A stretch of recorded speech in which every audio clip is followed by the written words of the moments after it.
Welcome back to the fourth McPhie Media Podcast.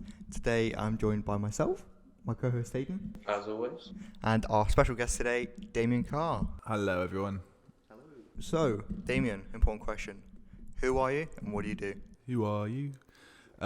First of all, thank you so much for inviting me onto the That's podcast. right. I feel very privileged. I've watched all of them so far, and yeah, I think I'm your biggest fan. I think that's fair to say. So my name's Damien. I am husband of Maggie, and I have two boys, 19 and 17, so Aaron and Sam, who you know very well. And I'm the pastor of Hope Church in Corby, so that's what I spend a lot of my time doing and thinking about. Yeah. So, what kind of experience in the industry do you have, and just like in the media industry in general? Okay, well, when I was 11 years old, I thought that I would be a graphic designer, and literally all the way through my teenage years into college, I thought that's what I was going to be doing. So I was very interested in like creative media, communicating through visual images, that kind of thing. And I went to university to study graphic communication, all of that stuff. And then God just took me in a different direction. So I ended up heading towards ministry, which is what I do now. But I'm still really fascinated by how people use visual images, words to communicate ideas. Yeah. So I've heard that you like designed the big banner for the church in Gretton, the one that they have on their fence. Yeah. So how did that happen? How did that come Oh about? well, I've got really great friendships with some of the local church leaders, and so Peter, who is the Baptist minister in Gretton, he's a good friend of mine. We meet every week with another guy as well, and he just mentioned that they're building setback from the road. They consider themselves like a real important part of the community, but he was thinking, I don't know if people realise that we're there, or because of the pandemic, I don't even realise that people know we're open again. So I said, well, maybe we could do something about that. So he designed a little banner, stuck it on the fence, and I hope it's helped. Yeah, definitely. I think people will notice it when they go past. Yeah.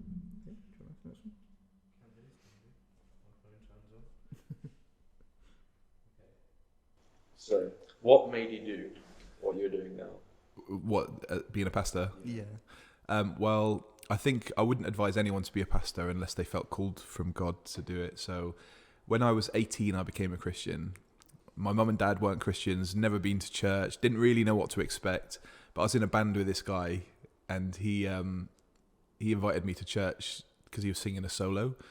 And he had changed. So that the year before, he had gone from being like a little bit crazy, he would talk about people behind their back. He was no different from anyone else, to making a real commitment to God.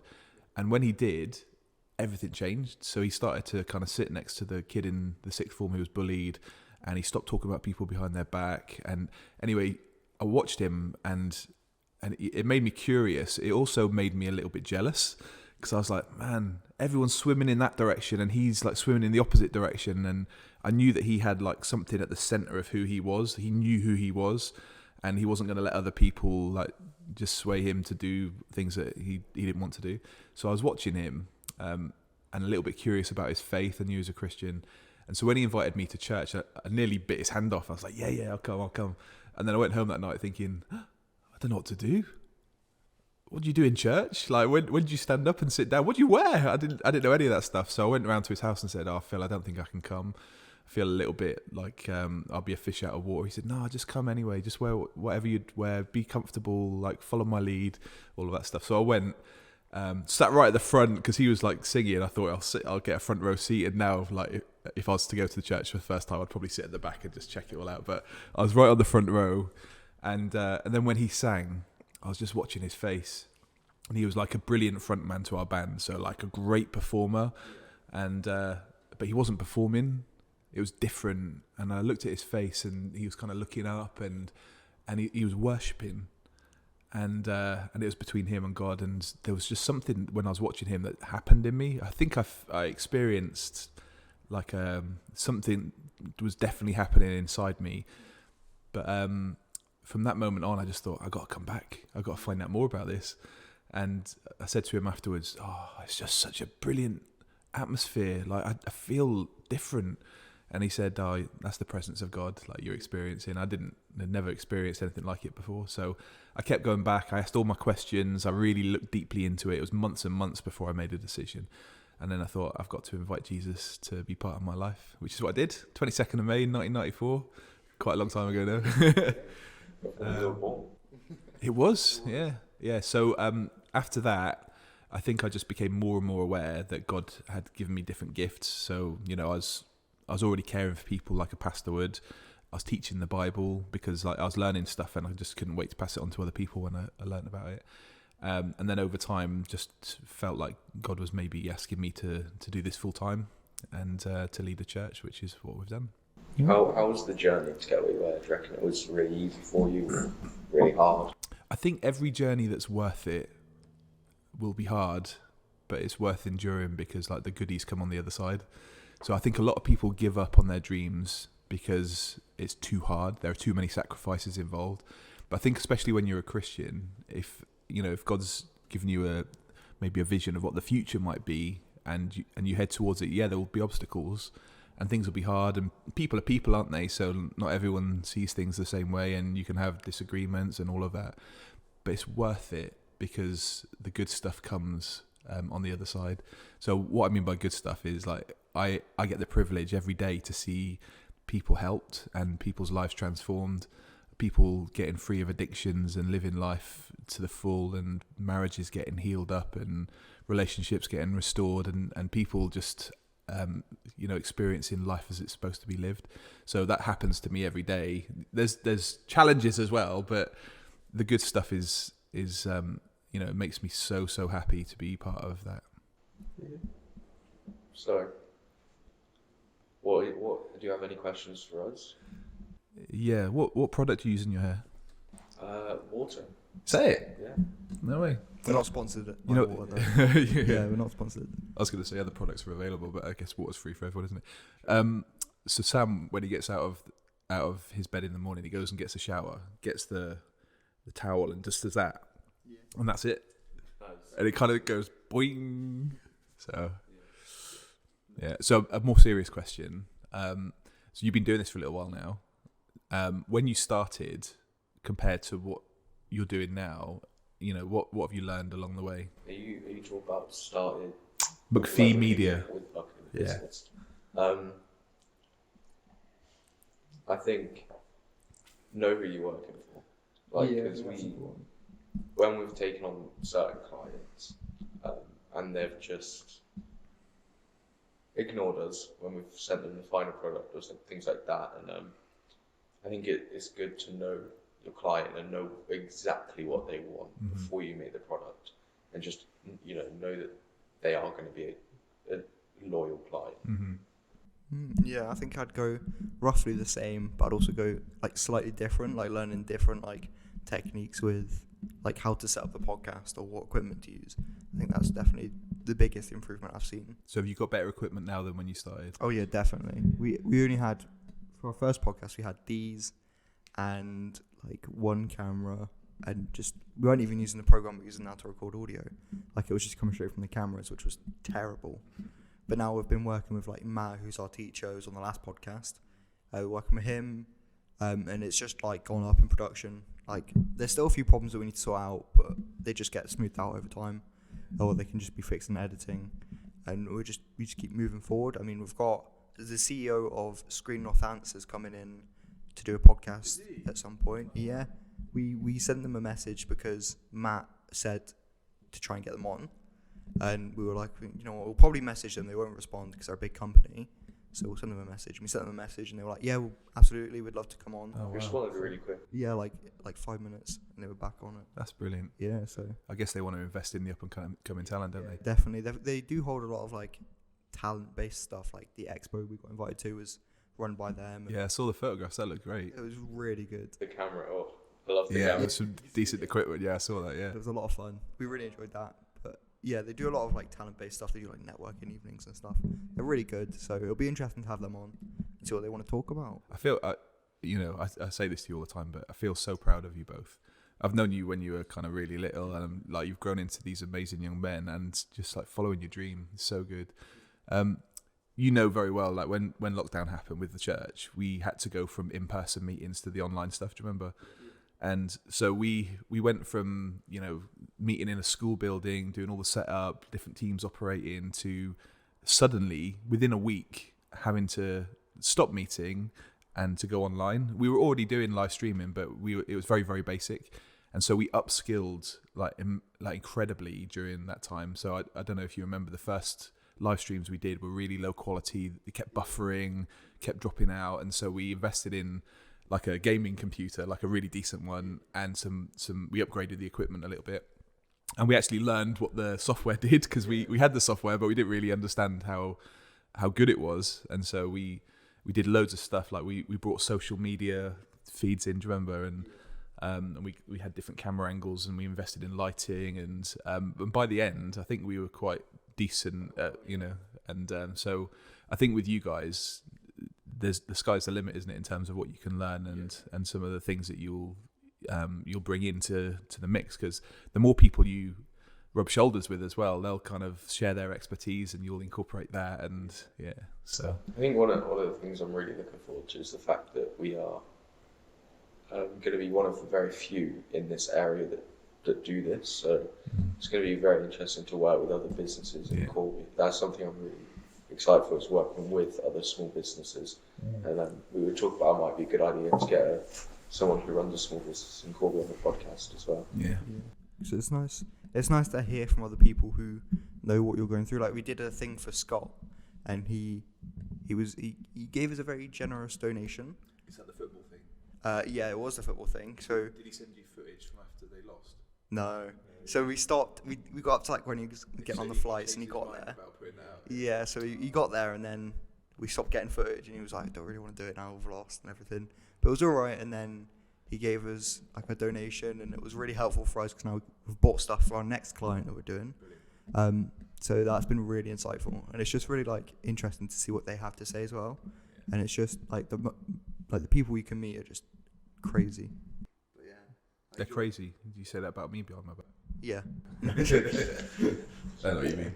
It's like when people your age are sick. I was like, I need to get to the hospital. That client though that we've got coming up, I'm so excited for. Yeah, it's going to be one of our biggest ones as well. Yeah. 7 hours, and a lot of people at the event. A lot of nice cars as well. Is it his cousin? Yeah, his cousin. His cousin's got literally just bought like a really nice Bentley. Oh yeah. It's like white, and then it's got like the red like velvet roof. Nice. It looks so nice, and it's just. Yeah, it's going to be a really fun day. We're taking pictures of people throughout the day. We're videoing throughout the day. Got a photo booth. It's going to be really fun. Got a photo booth as well? Yeah. So we'll be making quite a decent amount from that, which we can then put into cameras or like gimbals. Yeah. Well, if you're interested, I've got a Renault Scenic. Ooh. Yeah. It's quite nice.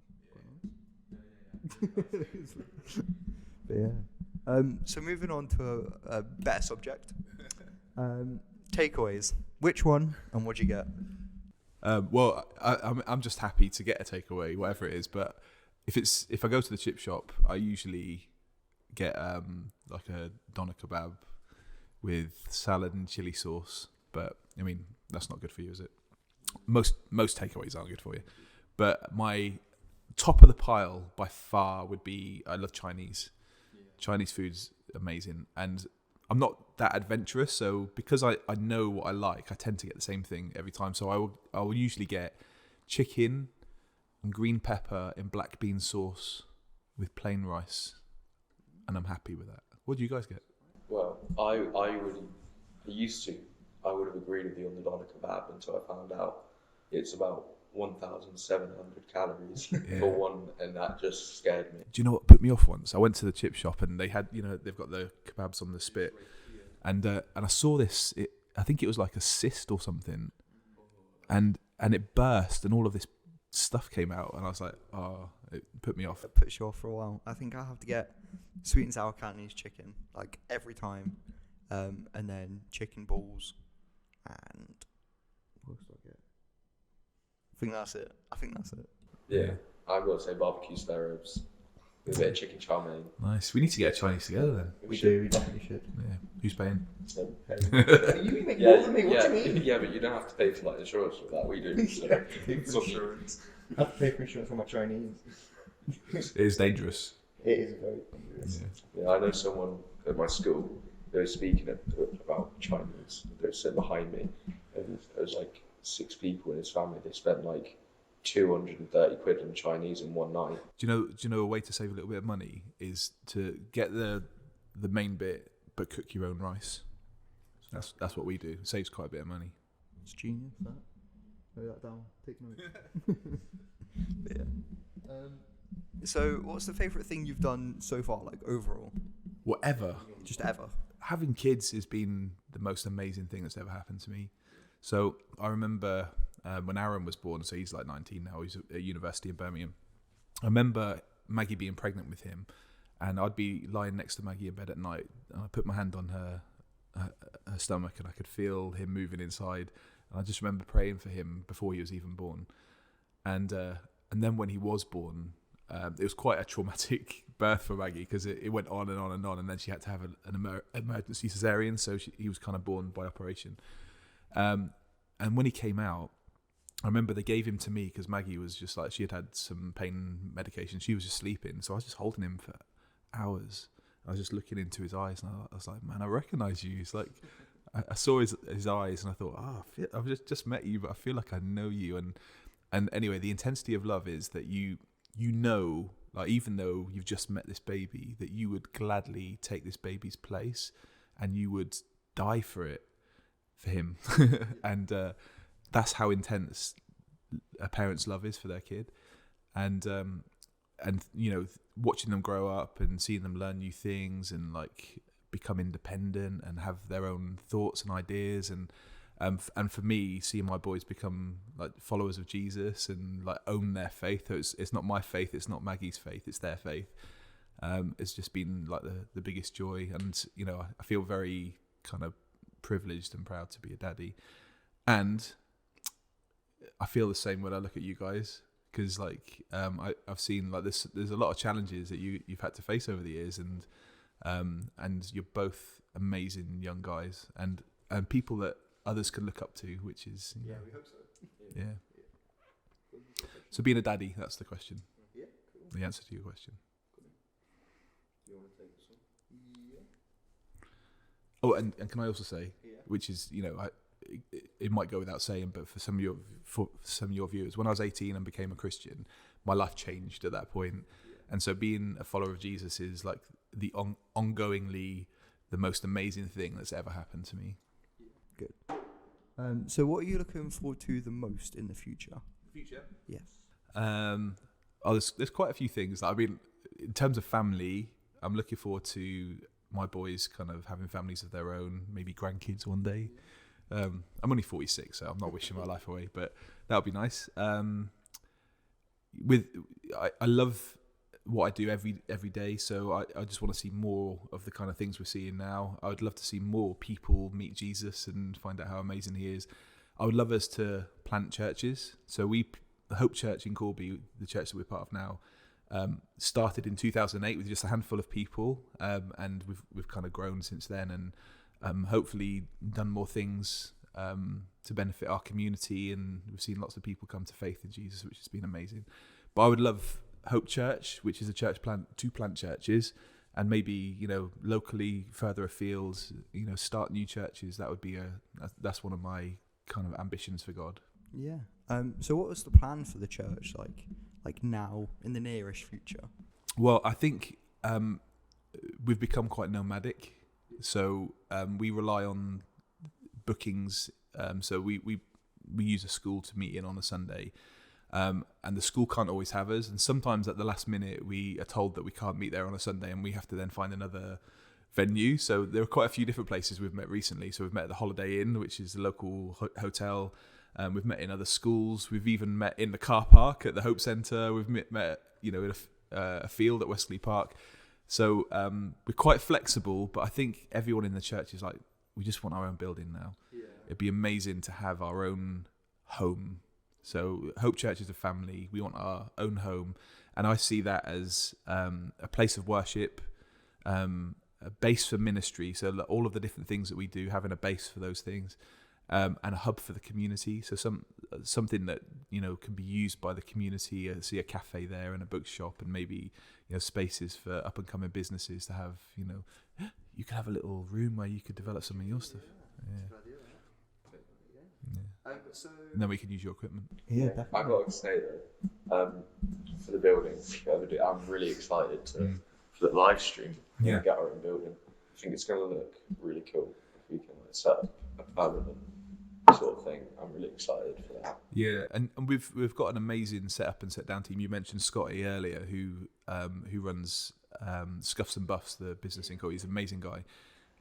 Hit them up if you've got a car.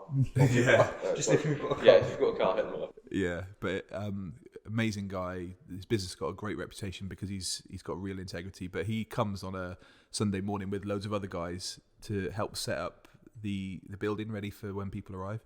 And so it's like putting out chairs and tables and pulling up banners and putting up flags outside. And it takes a little bit of time. Some of it's quite physical.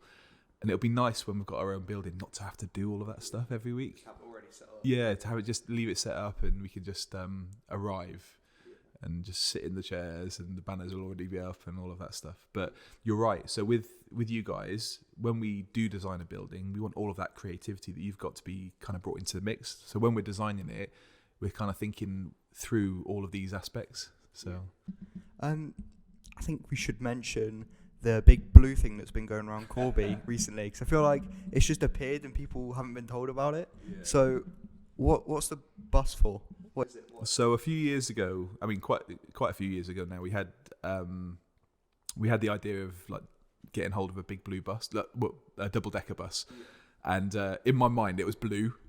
So one of the Hope Church colours is blue, so we wanted it to kind of be like a big blue bus, and we imagined it kind of being fitted out inside, the downstairs being like a general use kind of space where people could just come on board, have tea and coffee, meet and chat and all of that stuff, but the upstairs being more of like a youth space, so designed with young people in mind. So we wrote to Sir Brian Souter, who has a foundation. Like Sir Brian Souter was the guy who runs Stagecoach. Do you remember that? So all the buses that go around the UK. So he did own that company, but I think he's retired from that now. But he has a charitable section of the company which they do lots of good in the community. So we wrote to them and we just said, this is our idea. Have you got any buses that you could give us for free? So we were a bit cheeky. And they wrote back and said, yes, we've got a bus so you can have it for free. And they resprayed it for us because they had to get rid of all of their like Stagecoach stuff on it, the branding. Yeah, so they were going to spray it anyway. So we just asked them to spray it the colour we wanted. And it came to us that there were lots of things wrong with it. So we had to like do some mechanical stuff. And then we fundraised to get it fitted out. So loads of money came from different sources. The church were like super generous in giving towards it, but we also had like local business people and companies and charitable foundations. They gave us money towards it. In fact, Aaron and a few others went to do the 3 Peaks Challenge. Do you remember a few years ago? And the day before they went, I met with a local Christian businessman and I told him like all about the bus, hoping that he might feel like he wanted to give some money towards it. Anyway, that night and I mentioned during that meeting that Aaron and some others were going on this 3 Peaks Challenge. So that night he texted me and said, I've just been chatting to my wife and what we'd like to do is sponsor Aaron and his friends £10,000 to do the 3 Peaks Challenge, which put a bit of pressure on them, obviously. But it was people's generosity like that. So quite a few different people, including Corby Council, gave some money towards it. And then it arrived just as the pandemic started, which meant that it was just parked for a whole year and a half doing nothing. But now that we're kind of more back to normal, it's been out on the streets. So this past 2 weeks, the Knife Angel's been visiting Corby and the bus has been in town with that. We do a soup kitchen on a Friday night for the homeless and it's just kind of out and seems to be really appreciated by everyone who comes on board. And actually when people come on board, they're like, oh, wow, this is so cool. It's like a really high standard. It's not just kind of being thrown together. The people who fitted it out for us in Kent, they specialise in bus conversions, so they did a really amazing job. Yeah. So What's it been like working with people like the council and different agencies across Corby? Because you don't really see the inside of that. You just see the end product. So. Yeah, it's actually been one of my biggest joys recently has been working in partnership with the council and other agencies, especially around the Knife Angel, because a lot was achieved in a short amount of time, and it just shows like where there's will and focus and leadership, what can be achieved. And then we've got a refugee hub, which has started in the last 3 weeks. So for Ukrainian refugees coming to the town, all of the churches are working together in Corby to do that. But we're in partnership with the council and the Department of Work and Pensions to give advice about, different benefits that are needed. Pen Green community, like the children's centre, they've come and they're offering to do some kids work. We've got some people doing language lessons, and it's amazing like what can be achieved when people work together.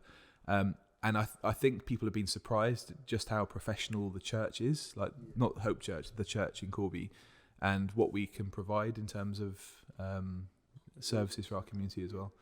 Yeah, so one of the other things we're doing is the homeless soup kitchen, and we work closely with the Rough Sleepers team from Corby Council, and are out there kind of meeting, befriending, helping the homeless community as well. Oh, brilliant.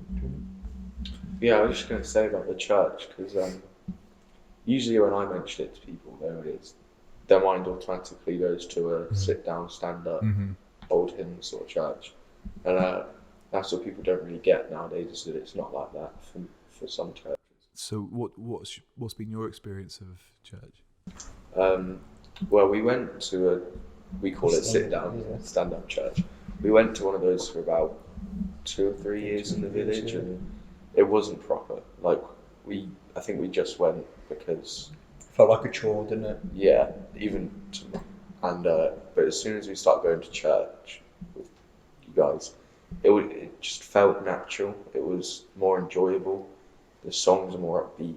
They like, because they get young people's attention, and I think that's something that is needed, because boring songs, no offense to the hymn singers, but they're a bit out of date. I think it's good to have the like upbeat songs. Yeah, well, thanks for sharing that, because I guess that's a young person's perspective on church. What I would say, just to balance it out a little bit, is that because there are all sorts of different kinds of people, we need all sorts of different kinds of churches. And so the churches that might seem more traditional for you would be absolutely perfect for some people. And I say, as long as people love Jesus and they're trying to faithfully serve him in their community, it's an expression of church that's just as valid as what we experience. Obviously, we do church the way we think church should be done, how we enjoy doing church. So we express worship through lively songs, and maybe songs that you'd hear on the radio, but stuff that you'd be familiar with, and it's quite upbeat, and people dance and they clap and things. And the messages are, we hope that they're relevant to everyday life. So the application is like, this is what the Bible teaches, but this is how you can live this out in your day-to-day life. But the biggest thing for me is, people think of church as a building you go to and a bunch of stuff you do. But I try and describe church as that we're a family, and we love each other, and we're sharing lives together, and we're on a journey of faith, and we're growing in our understanding of who God is, and like we're trying to live this stuff out, and we're supporting each other to do that. So I think one of the most beautiful things about church is it's a community, like we're a family, and there's love, and I think everybody longs for that, don't they? So we'll go for the second to last question for you. What do you want to achieve by the time you retire from doing everything? A lot of my ambitions are they're not personal ambitions, they're ambitions for God and for his church. So I'd love Hope Church to be an environment where people can meet with him and grow up in their faith and make a real difference in their world. So that's an ambition. That's like an ongoing ambition. I would love to, like I said earlier, I'd love to plant churches and see other churches established. And I want, my biggest ambition is I want people to to know that Christianity is not about religion. It's about a relationship of love with a God who's their daddy, and who, you know, can make their life make sense in a way that other things can't. And so, in fact, can I just tell you a little story? Yeah. So I was chatting with a lady yesterday, and she was saying, you know, I feel like church is in my heart. I don't have to go to church. You know, church is inside me. And I was saying, well, and she'd been hurt by churches in the past. I think that's why she was saying it. But so I said to her, well, the thing is, I don't have to go to church. You know, I don't make people go to church.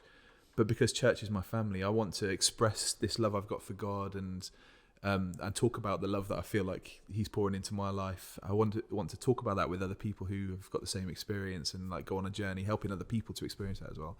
And so church is like a really beautiful environment where we can do that. So it's not about the building, it's not about the programs, it's about us being Christians together and helping each other to grow in faith. And that being a lifelong journey where we kind of like cheer each other on and all of that stuff. But I said to her, the difference between religion and faith is that religion is like rules and regulations that tries to control and regulate your behavior from the outside. Yeah.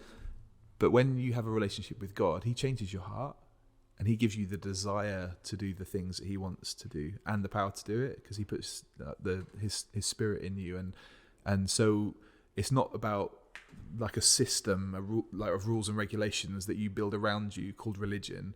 It's about a relationship where your heart gets transformed, and then you start to want to live this stuff out, and He gives you the ability, and so it looks very different. And I said, I agree with you. I don't want religion. Yeah. You know, I don't want to spend my life. I don't want to spend a single moment of my life investing in religion. I want to have a relationship with God. I want my heart to be changed, and I want to love like He loves, and see the world changed. Yeah. So, anything you can say? Well, I'm going to take the final question. So, who out everyone in the world would you want to see on this podcast? Ooh. Realistically, yeah. The Pope. Oh, brilliant. No. Just send them an email. Well, yeah, you should get like Trump on, because Yeah, he did one recently with the Nelk Boys, who are some like prankster group. He did an interview with them, and he was like, YouTube are going to take this podcast down. And they did take it down, but it got like 10 million views in the first hour. It was absolutely crazy. Yeah, you should write to him. See, yeah, that would get you a bit of exposure, wouldn't it? Yeah. Micah Harris. Any reason? Like, because I think you guys are into Star Wars, aren't you? Yeah. He is as well. I think that'd be an interesting discussion to have. Yeah, definitely. Well, thanks for coming on the podcast. You're welcome. It's been fun. Good. Glad you enjoyed it. I did. Yeah. Well, thank you guys for watching the podcast. We really enjoyed that episode. If you enjoyed it, please like, comment, subscribe, do whatever. Tell us what you liked, what you didn't like. Any positive or negative feedback, we'll happily take it. Just give us a review. Hayden? Yeah, thank you guys for the 100 views on our first podcast. We were not expecting that so quickly. Shout out to Hope Church Corby. This is where we're going to be recording our podcast from now on. I'm really loving this setup. It's very nice. Together. But yeah, if you go down to the description in the video, there should be a little arrow. If you press that, drop down. We've got the link to our website. We've got the link to our Facebook, Twitter, and Instagram, and TikTok. We're also going to be linking Scott's that we mentioned earlier in the podcast. We'll be linking his car business website or Facebook. So if you want any mods done to your car, you want any things. It's all just cosmetic stuff, yeah. So if you want any cosmetic things done to your car, make sure to hit them up, and they'll get you sorted. Thank you again so much for watching. Thank you for tuning in, and we will see you next time. If you guys have any suggestions for people who you want to see on the podcast that's realistic, please leave it in the comments, because we've got like 2 or 3 lined up. We could do some more suggestions. So if you would like to see anyone, preferably local, like Northampton area, or someone that you know, or you can get us in contact with anyone. Yeah, or if you can get us in contact with anyone, that'd be really helpful. We'd love to have them on the podcast, so please let us know. Thanks. I will see you in the next episode. Bye.